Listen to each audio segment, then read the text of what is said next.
नमस्कार दोस्तों, आप सभी का स्वागत है आपके अपने YouTube चैनल ज्ञान स्टडी LMP पर। दोस्तों, आज हम सामान्य ज्ञान में टॉप 50 क्वेश्चन करने वाले हैं। तो आइए दोस्तों, आज की क्लास शुरू करेंगे। क्लास शुरू करने से पहले अगर दोस्तों आप चैनल पर पहली बार आए हैं तो चैनल को सब्सक्राइब कर लें, साथ में बेल आइकन को अंडर प्रेस कर लें, जिससे डेली की डेली हमारी क्लास जो होती है उसकी जानकारी आपको मिल सके। तो आइए शुरू करते हैं आज के टॉप 50 क्वेश्चन, जो लगभग आपके सभी एग्ज़ाम के लिए इम्पॉर्टेंट हैं। तो आइए आज की क्लास शुरू करते हैं। भारत के कुछ प्रमुख राष्ट्रीय उद्यान पर आधारित महत्वपूर्ण प्रश्न। पहले दोस्तों कुछ हम राष्ट्रीय उद्यान जो हैं भारत के प्रमुख, उनके बारे में पढ़ेंगे। तो सबसे पहला हमारा है रणथंभौर राष्ट्रीय पार्क। रणथंभौर राष्ट्रीय पार्क भारत के किस राज्य में स्थित है? तो रणथंभौर ये राजस्थान में स्थित है। तो इसको आप ट्रिक से याद कर सकते हैं। रणथंभौर, रा से रणथंभौर और रा से राजस्थान। कुछ इस तरह से आप इसको याद कर सकते हैं। अगला है सरिस्का राष्ट्रीय उद्यान भारत के किस राज्य में स्थित है? तो ये भी दोस्तों राजस्थान में स्थित है। सरिस्का राजस्थान, कुछ इस तरह से जल्दी जल्दी बोलें तो ये आपको आसानी से याद हो जाएगा। अगला दोस्तों है घना पक्षी राष्ट्रीय पार्क भारत के किस राज्य में स्थित है? तो ये भी दोस्तों राजस्थान में है। तो ये ऊपर के तीनों ही आपके राजस्थान से हैं। अगला है कान्हा राष्ट्रीय पार्क भारत में कहाँ स्थित है? तो ये स्थित है आपके मध्य प्रदेश में। मध्य प्रदेश में कान्हा राष्ट्रीय पार्क स्थित है। तो यहाँ पर हमारा मध्य प्रदेश सही उत्तर हो जाता है। अगला दोस्तों है पेंच राष्ट्रीय पार्क भारत के किस राज्य में है? तो ये दोस्तों मध्य प्रदेश में है। तो चौथा और पांचवा जो पार्क था ये मध्य प्रदेश में आपके हो जाता है। अगला दोस्तों छठा नंबर का है नामदफा राष्ट्रीय पार्क भारत के किस राज्य में है? तो ये दोस्तों है अरुणाचल प्रदेश में।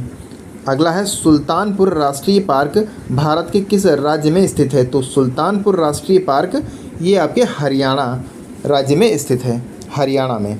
अगला दोस्तों है कलेश्वर राष्ट्रीय पार्क भारत के किस राज्य में स्थित है? तो कलेश्वर भी हरियाणा में स्थित है। तो 7 और 8 आपके हरियाणा से हो गए।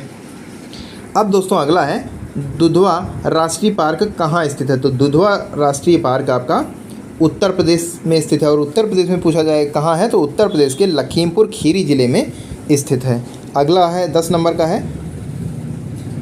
है बेतवा राष्ट्रीय पार्क भारत के किस राज्य में स्थित है? तो बेतवा राष्ट्रीय पार्क झारखंड में स्थित है।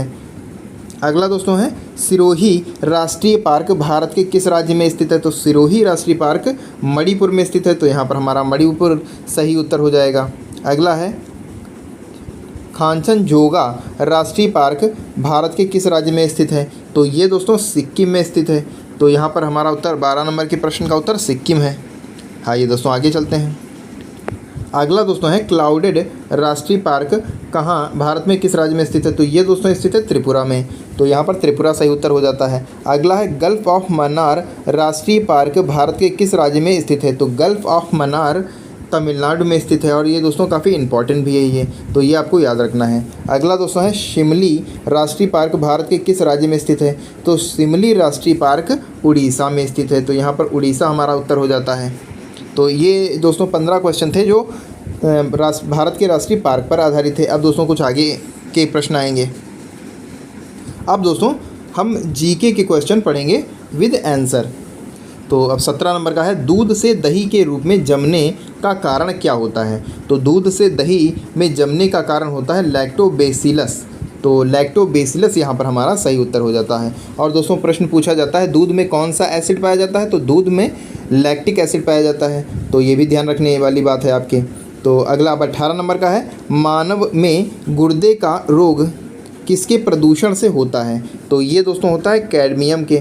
तो यहाँ पर हमारा कैडमियम सही उत्तर हो जाता है। अगला प्रश्न है BCG का टीका किस बीमारी से बचाव के लिए लगाया जाता है? तो BCG का टीका लगाया जाता है क्षय रोग से बचाव के लिए। तो यहाँ पर क्षय रोग हमारा सही उत्तर हो जाता है। आइए दोस्तों अगले प्रश्न पर चलते हैं।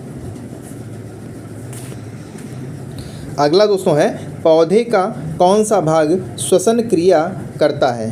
तो ये श्वसन क्रिया करता है या पत्ती। पौधे में श्वसन का कार्य पत्तियों द्वारा होता है।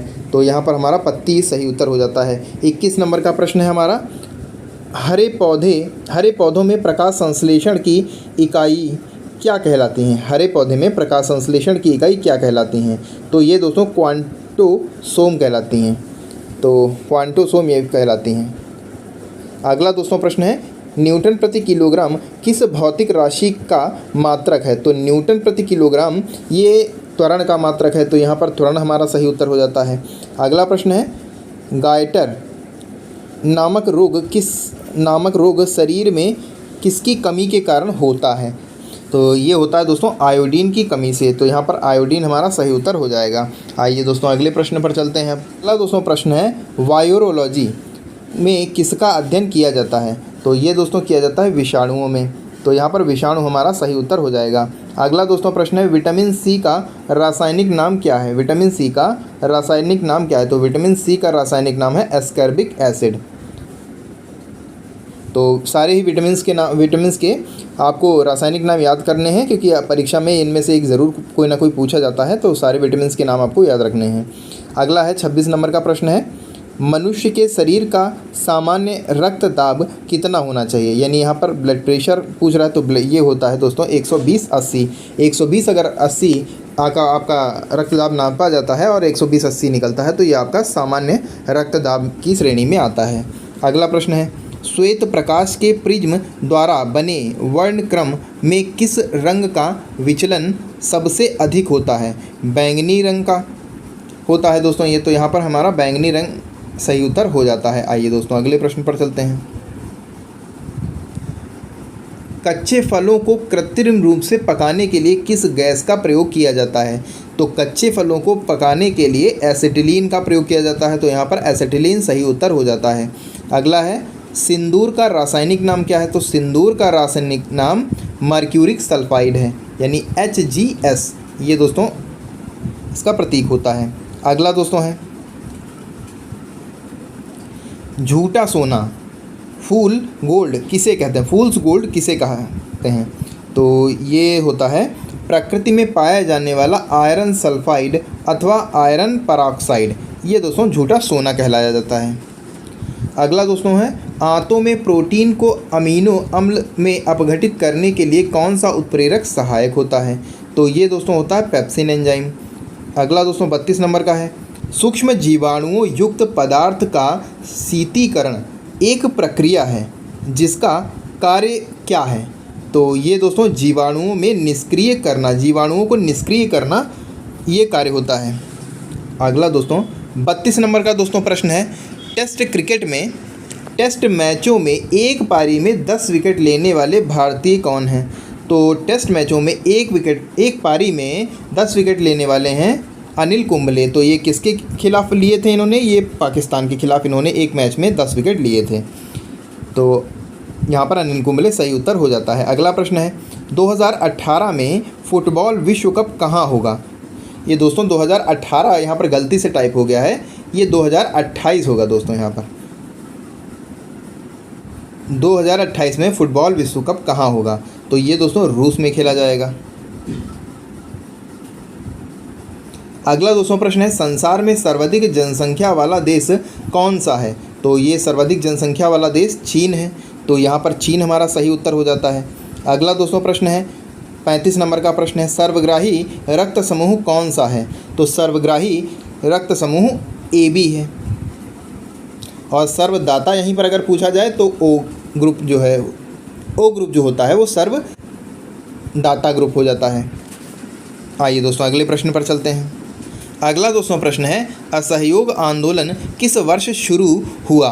तो असहयोग आंदोलन शुरू हुआ 1920 में, तो यहाँ पर हमारा 1920 सही उत्तर हो जाता है। अगला दोस्तों प्रश्न है, पेनाल्टी स्ट्रोक किस खेल में प्रयुक्त होता है? पेनाल्टी स्ट्रोक हॉकी में प्रयुक्त होता है। अगला दोस्तों है 38 नंबर का प्रश्न है, भारतीय संसद का निम्न सदन कौन सा है? तो भारतीय संसद का निम्न सदन लोकसभा है। संसद 3 से मिलकर बनी होती है, राष्ट्रपति, राज्यसभा, लोकसभा। तो यहाँ पर 79 अगर अनुच्छेद की बात की जाए तो 79 में राष्ट्रपति, 80 में राज्यसभा और 81 में लोकसभा का निर्वाचन लोकसभा होती है। तो यहाँ पर हमारा लोकसभा सही उत्तर हो जाता है। और उच्च सदन की यही बात की जाए तो राज्यसभा उच्च सदन होती है। अगला दोस्तों प्रश्न है, सिख धर्म की स्थापना किसने की थी? तो सिख धर्म की स्थापना की थी गुरु नानक देव ने। अगला दोस्तों 40 नंबर का प्रश्न है, संविधान के किस अनुच्छेद के अंतर्गत राष्ट्रपति को हटाया जा सकता है? तो संविधान के 61वें अनुच्छेद के अंतर्गत राष्ट्रपति पर महाभियोग के द्वारा इसको हटाया जा सकता है। अगला दोस्तों प्रश्न है, 41 नंबर का प्रश्न है, संघ लोक सेवा आयोग के अध्यक्ष एवं सदस्यों की नियुक्ति कितने वर्ष के लिए होती है? तो संघ लोक सेवा आयोग के अध्यक्षों की नियुक्ति 6 वर्ष के लिए होती है। तो यहाँ पर 6 वर्ष सही उत्तर हो जाता है। आइए दोस्तों अगले प्रश्न पर चलते हैं। अगला दोस्तों प्रश्न है, मानव शरीर की सबसे बड़ी ग्रंथि कौन है? तो मानव शरीर की सबसे बड़ी ग्रंथि यकृत ग्रंथि है। अगला प्रश्न है, बिच्छू में श्वसन अंग होता है? तो बिच्छू में श्वसन अंग होता है पुस्त फुसफुस। तो यहाँ पर पुस्त फुसफुस सही उत्तर हो जाता है। अगला दोस्तों प्रश्न है, 44 नंबर का प्रश्न है, श्वसन दर सबसे कम होगी? श्वसन दर सबसे कम सोते समय होती है, सबसे कम। अगला प्रश्न है, रक्त में श्वेत कणों का मुख्य प्रयोजन होता है संक्रमण से संघर्ष करना। ये दोस्तों रक्त में श्वेत जो कण होते हैं उनका ये मुख्य कार्य होता है। अगला दोस्तों 46 नंबर का प्रश्न है, अंतःसागरीय भूकंपों द्वारा उत्पन्न समुद्री लहरों को क्या कहा जाता है? तो ये कहा जाता है सुनामी। अगला दोस्तों प्रश्न है, पंजाब में भक्ति आंदोलन का जनक किसे माना जाता है? तो पंजाब में भक्ति आंदोलन का जनक माना जाता है गुरु नानक देव को। इन्होंने ही सिख धर्म की स्थापना की थी। अगला दोस्तों 48 नंबर का हमारा प्रश्न है, धरातलीय भूकंप में तरंगें किसके आकार की होती हैं? तो धरातलीय भूकंप में तरंगें एल आकार की होती हैं। तो यहाँ पर एल आकार हमारा सही उत्तर हो जाएगा। आइए दोस्तों अगले प्रश्न पर चलते हैं। अगला दोस्तों प्रश्न है, महाराष्ट्र में भक्ति संप्रदाय किसकी शिक्षाओं द्वारा फैला हुआ है? तो महाराष्ट्र में भक्ति संप्रदाय संत ज्ञानेश्वर के शिक्षाओं द्वारा फैला हुआ है। तो यहाँ पर हमारा संत ज्ञानेश्वर सही उत्तर हो जाता है। अगला 50 नंबर का हमारा प्रश्न है। 50 नंबर का हमारा प्रश्न है, रिएक्टर स्केल से किसकी तीव्रता मापी जाती है? तो ये दोस्तों भूकंप की तीव्रता मापी जाती है। तो यहाँ पर हमारा भूकंप सही उत्तर हो जाता है। अब 51 नंबर का प्रश्न है और आज का हमारा अंतिम प्रश्न है, कबीर की मृत्यु कहाँ हुई थी? तो कबीर की मृत्यु हुई थी मगहर में और ये हुई थी संत कबीर नगर में। तो किस सन में हुई है ये दोस्तों आपको कमेंट बॉक्स में बताना है। अगर नहीं मालूम है तो आप कमेंट बॉक्स में पूछेंगे, आपको कमेंट बॉक्स में इसका उत्तर दिया जाएगा। तो दोस्तों आज के लिए बस इतना ही। कैसे लगे आज के प्रश्न आपको कमेंट करके बताना है और अगर किसी भी प्रश्न में आपको कोई भी डाउट हो तो आप कमेंट बॉक्स में बताएंगे, आपकी समस्या का हल किया जाएगा। और उसके साथ ही दोस्तों अगर आप शॉर्ट ट्रिक्स के इच्छुक हैं किसी भी चीज़ के लिए तो आप कमेंट बॉक्स में ये भी बताएं, आपको हर चीज़ शॉर्ट ट्रिक से समझाई जाएगी। तो इसके लिए आपको कमेंट करके बताना है। तो मिलते हैं फिर दोस्तों अगली क्लास में। उससे पहले दोस्तों अगर अभी तक आपने चैनल को सब्सक्राइब नहीं किया है तो चैनल को सब्सक्राइब ज़रूर कर लें। तो इसी के साथ दोस्तों क्लास समाप्त करते हैं, मिलते हैं अगली क्लास में। तब तक के लिए नमस्कार, जय हिंद, जय भारत।